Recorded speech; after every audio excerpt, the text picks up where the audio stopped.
I clutched the single, cold key in my hand as the lawyer's emotionless voice read the final lines. And to my daughter, Clara Winters, I bequeath the property at 14 Rattle Creek Road, including the garage and the adjacent residential house.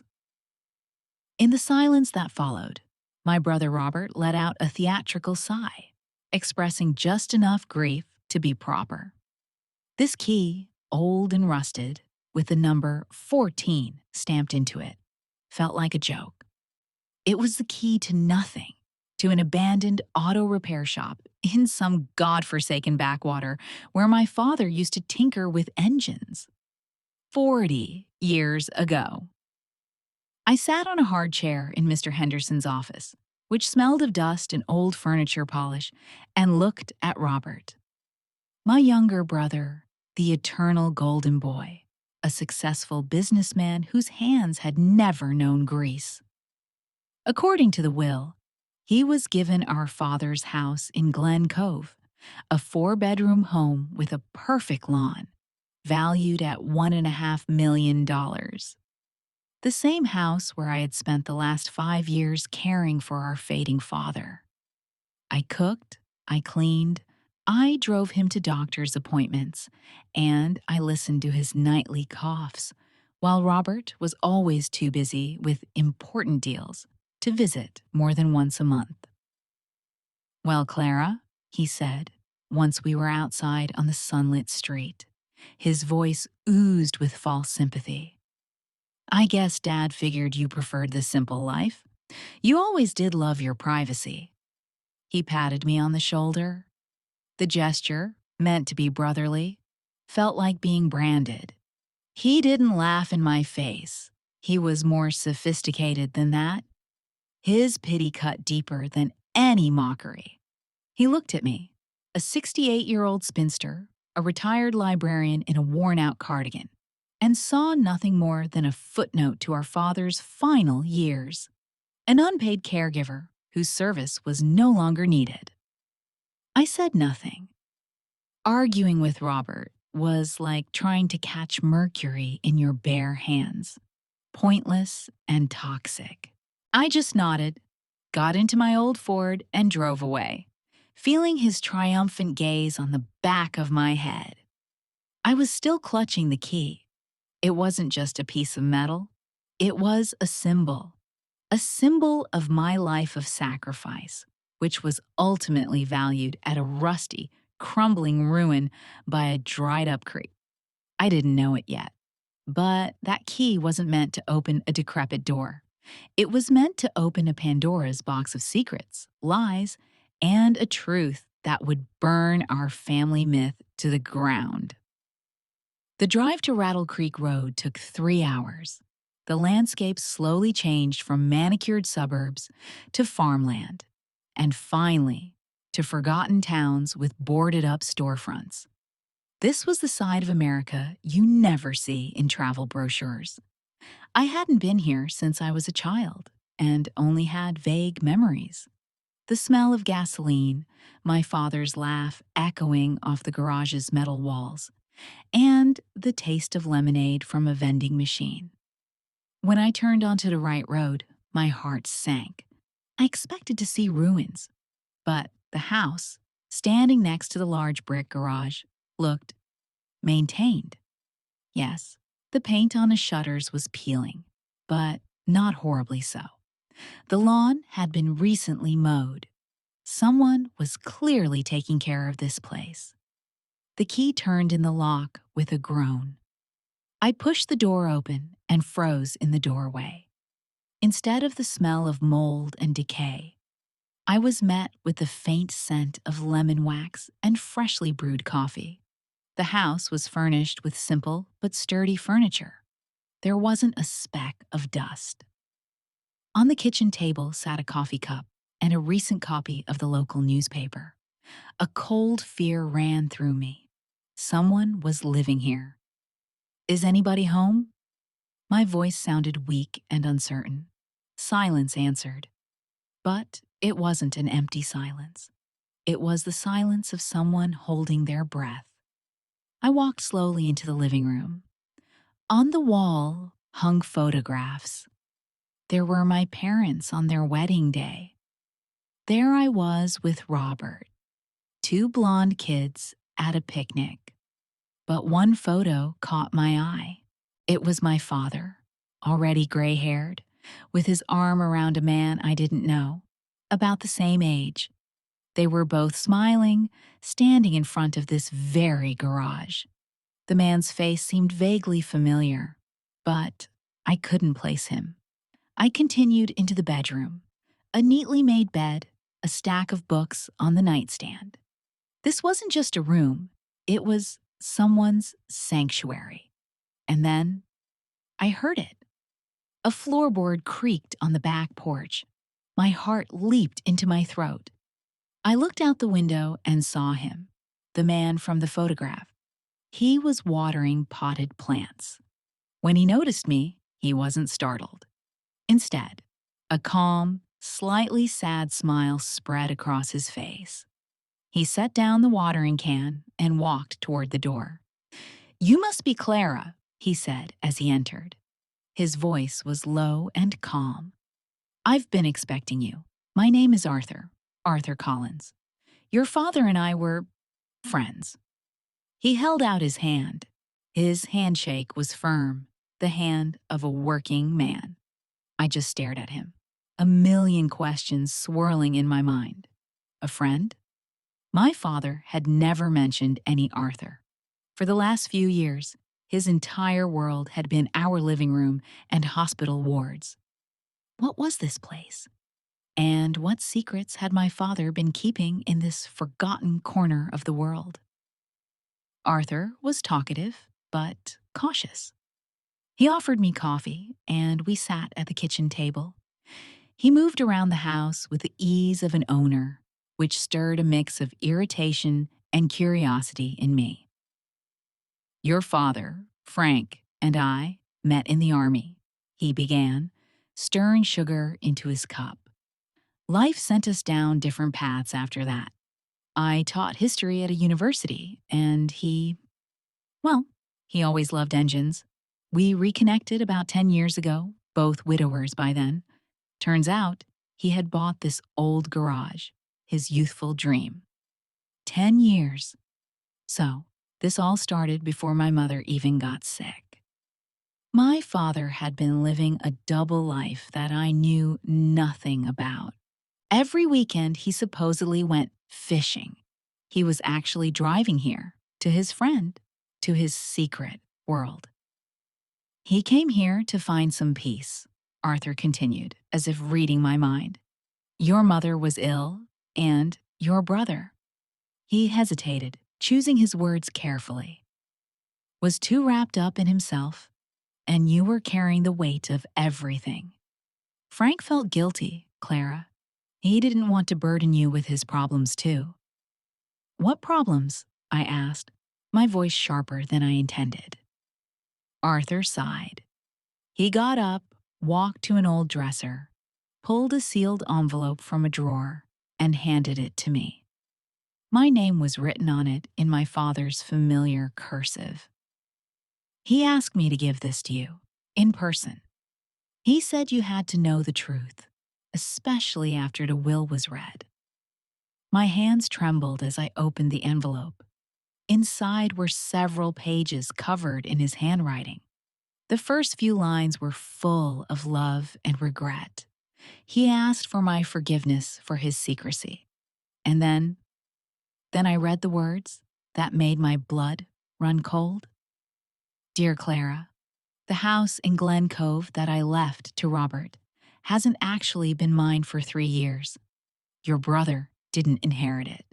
He simply took official ownership of what was already his." I looked up at Arthur. He watched me with deep sympathy. I kept reading. "My father wrote that 3 years ago. Robert's business was on the verge of collapse. He desperately needed money to cover his debts. He came to our father begging for help. He convinced him that the only way out was to temporarily sign the house over to him, Robert. to use as collateral for a large loan. He swore it was just a formality, that our father would remain the true owner for the rest of his life.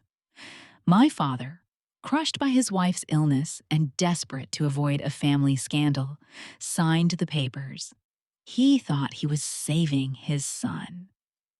In reality, he was giving him the house.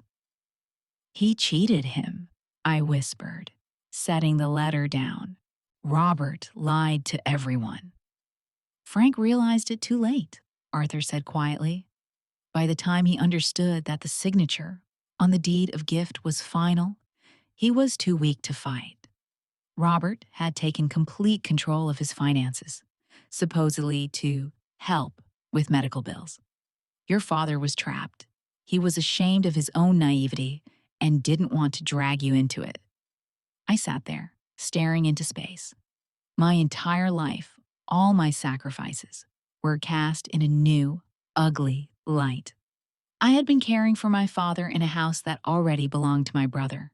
And Robert, with his fake sympathy, wasn't just selfish. He was a predator who had stripped his own father of his assets. And now, I knew.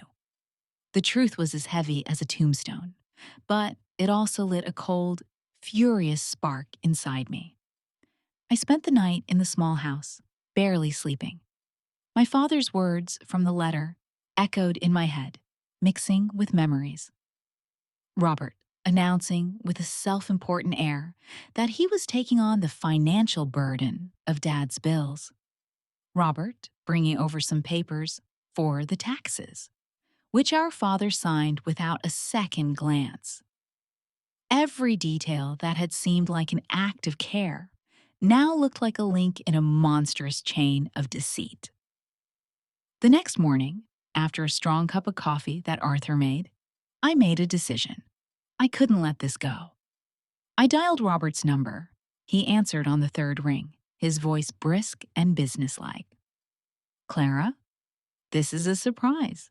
Calling to thank me for my generosity? I could have contested that dump you got, you know. His arrogance was so thick you could cut it with a knife. Robert, I know about the house, I said evenly, trying to keep my voice from shaking. I know you made Dad sign it over to you 3 years ago. There was a long, ringing silence on the other end of the line. I could almost hear the gears turning in his head as he calculated his next move. What nonsense are you talking about? He finally said. His voice had changed, becoming hard and metallic. Old age isn't treating you well. Dad was grateful that I took over his affairs when he couldn't think straight anymore. He could think perfectly straight, Robert. And he left me a letter. It explains everything. Your debts, your lie about a temporary transfer. A letter? He laughed, a short, nasty sound. Some old man's scribbles versus official, signed documents. Don't make me laugh, Clara. You can't prove a thing. You're a nobody. A lonely old woman living in a world of books. If you try to make trouble, I'll hire the best lawyers, and they'll prove you're just a jealous sister trying to slander my name. They will drag you through the mud. His words were like slaps to the face.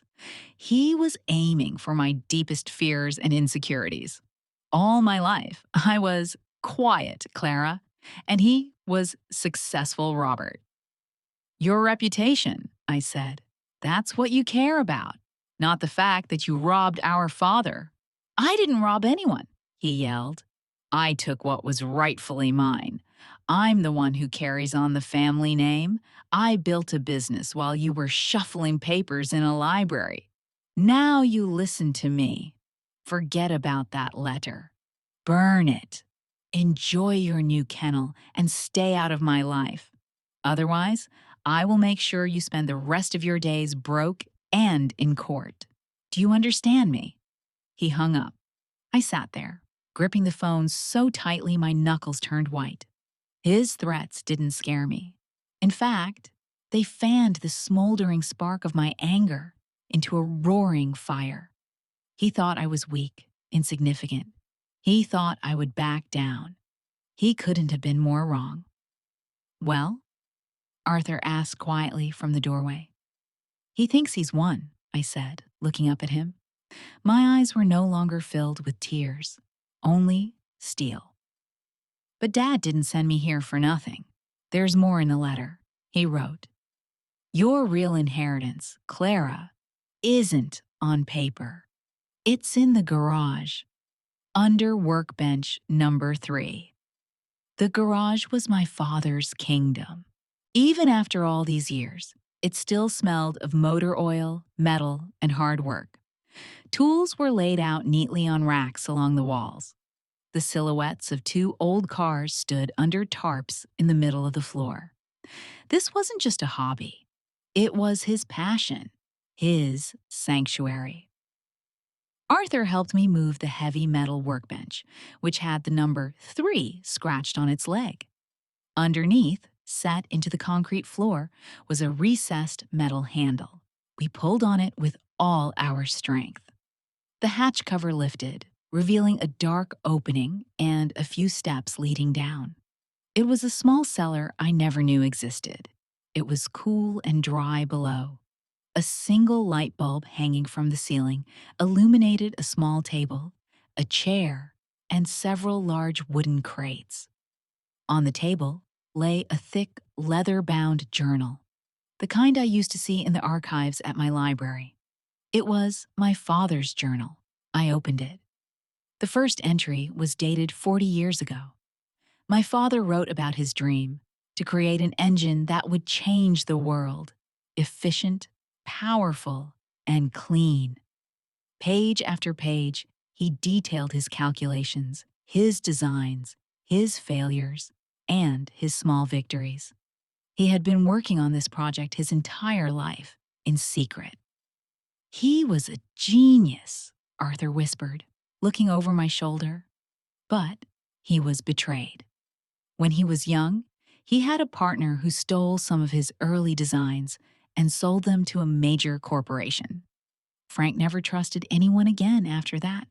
He decided to finish it all on his own. I turned the pages, my heart pounding harder and harder. This wasn't just a journal. It was the story of an obsession, of brilliance, and of a deep wound.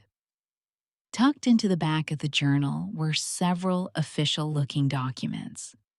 They were results from independent tests that my father had secretly commissioned over the years. They confirmed the uniqueness and viability of his invention. We opened one of the crates. Inside, carefully wrapped in oiled cloth, was it? The prototype, a complex web of metal, tubes, and wires that looked like a piece of art. It was smaller and more elegant than any engine I had ever seen. But why didn't he patent it? I asked, unable to tear my eyes away from this marvel of engineering. He was afraid, Arthur said, afraid he'd be cheated again, that the corporations would crush him. And then he got sick. He knew he didn't have the strength or the time left to fight. So he hid everything here. And he left it for you. In the final entry of the journal, my father had written a note to me. Clara, you were always the smartest and most honest one in our family. You know how to see the truth in the details. Robert got the house, the walls, and the land. But I'm leaving you my soul, my dream. This engine is your true inheritance. Don't let it die here in the dark. You'll know what to do. Yes, I did know. I wasn't an engineer. I was a librarian. But I had spent my entire life working with information, with documents, with evidence, and I knew how to tell the real thing from a fake. This invention was real, and it was my weapon. A weapon Robert never could have seen coming. Armed with my father's journal and the test documents, I felt a surge of purpose. My first step was to consult a local patent attorney in the nearest city. His name was Mr. Davis, and his office was as small and old-fashioned as he was. I laid out the journal, the blueprints, and the reports in front of him. I spoke passionately, explaining the history of the invention, the partner's betrayal, and my father's years of secret work. Mr. Davis listened, nodding politely, but his eyes remained cold and distant. When I finished, he picked up one of the reports, held it close to his bifocals, and grunted. "Ms. Winters," he said, setting the paper down. His tone was condescending, like a doctor speaking to a hypochondriac. "Your father was certainly a passionate man, but this," he waved a dismissive hand toward the photograph of the prototype I'd shown him, "looks like the fantasy of an elderly amateur mechanic. These expert reports are from obscure labs. Without serious validation from a certified facility, they're just pretty pieces of paper." "But all the calculations are here," I insisted, pointing to the journal. "Just look at them." "I see notes," he replied patiently. "But I'm not an engineer. To start the patent process, you need a team of experts. You need a tremendous amount of money for testing and verification. Do you have that money? Do you have that team?" I deflated like a punctured balloon. I had no money and no team. All I had was faith in my father's genius and a stack of papers. Furthermore, Davis added, delivering the final blow, if his ideas were truly stolen 40 years ago, as you say, the statute of limitations has long since expired. And if any part of his technology is already in use by major companies, even in a modified form, proving his original authorship will be nearly impossible. "You're tilting at windmills, Ms. Winters. My advice to you is to forget it. Sell that garage for scrap and live a quiet life." I walked out of his office feeling crushed. The wall of bureaucracy and disbelief was higher than I ever imagined. That evening, I called Robert. I don't know why. Maybe, deep down, a naive hope still flickered that a shred of conscience might awaken in him. "I found Dad's invention, Robert," I said. "The engine. It could be worth millions." He laughed into the phone. Clara, you've really lost your mind out there in that hole." "What engine?" "Dad spent his life tightening bolts on old Buicks. Did you invent a fairy tale to make yourself feel important?" "Leave me alone. I'm busy closing on the house. By the way, the realtor says its value has gone up. So, thanks to Dad for being so forward-thinking." He hung up. I sat in the silence of the small house, and for the first time in days, I felt ready to give up. Robert was right. Who was I? A lonely pensioner with a box of old papers. The world belonged to people like him, cynical, rich, and certain of their own righteousness. Maybe Mr. Davis was right too. Maybe I should just let it all go. The thought was bitter as poison. I opened my father's journal to the last page. You'll know what to do. Had he been so wrong about me? Despair was a poor advisor. For days, I wandered aimlessly around the house and property, unsure of my next move. Arthur tried to be supportive, but I could see his confidence was shaken too. The world of big money and patents was a far cry from his quiet life as a historian. One evening, unable to sleep, I picked up my father's journal again. I reread his entries, searching for any clue, anything I might have missed. And I found it. On the inside of the leather cover, tucked into a corner, I felt a slight bulge. Carefully prying open the lining, I pulled out a yellowed newspaper clipping, folded several times. It was an article from a scientific journal dated 30 years ago. It described a young MIT professor named David Chen who had proposed a revolutionary theory in engine design. His ideas were ridiculed by the scientific community as unfeasible. The article mentioned that Professor Chen, disillusioned, left the institute to start his own small consulting firm. My father had circled his name and the firm's name, Innovatech Dynamics, in red pencil. My heart began to race. Why would my father keep this clipping for so many years? I rushed to the old computer in the corner and typed the firm and the professor's name into the search engine. The firm still existed. It was a small but highly respected company in niche circles, specializing in the independent evaluation of complex engineering projects. And Dr. David Chen, now a very old man, was still its head. The theory he had been mocked for 30 years ago was remarkably similar to the basic principles my father had laid out in his journal. They had been thinking along the same lines. My father saw him not as a competitor, but as the one person in the world who could understand and appreciate his work. He hadn't dared to contact him himself, but he left this clue for me. This was my last chance.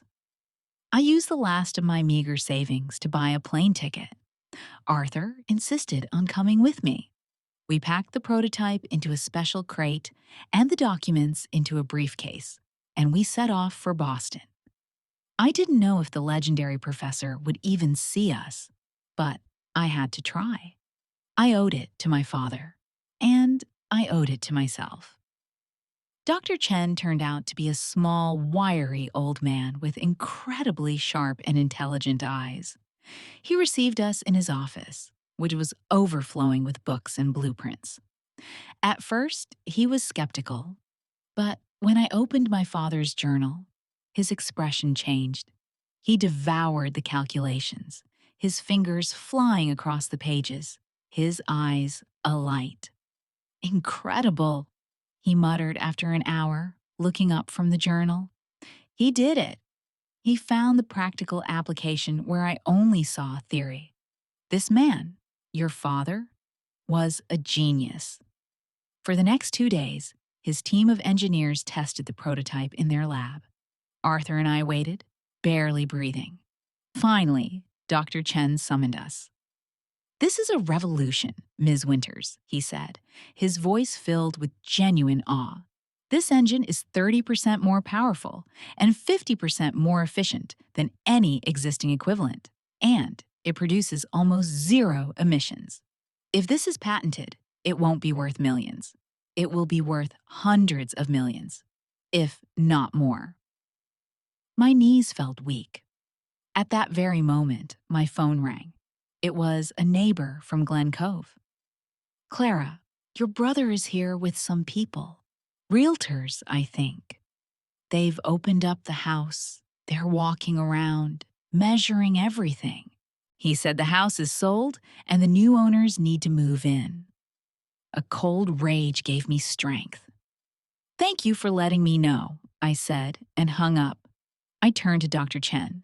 "I have to go back, immediately, and I'm going to need your help." We flew back on a private jet chartered by Dr. Chen. With us were 2 of his top engineers and a lawyer. We arrived at Rattle Creek just as Robert's shiny Cadillac pulled up to the garage. He wasn't alone. He was with 2 men in expensive suits.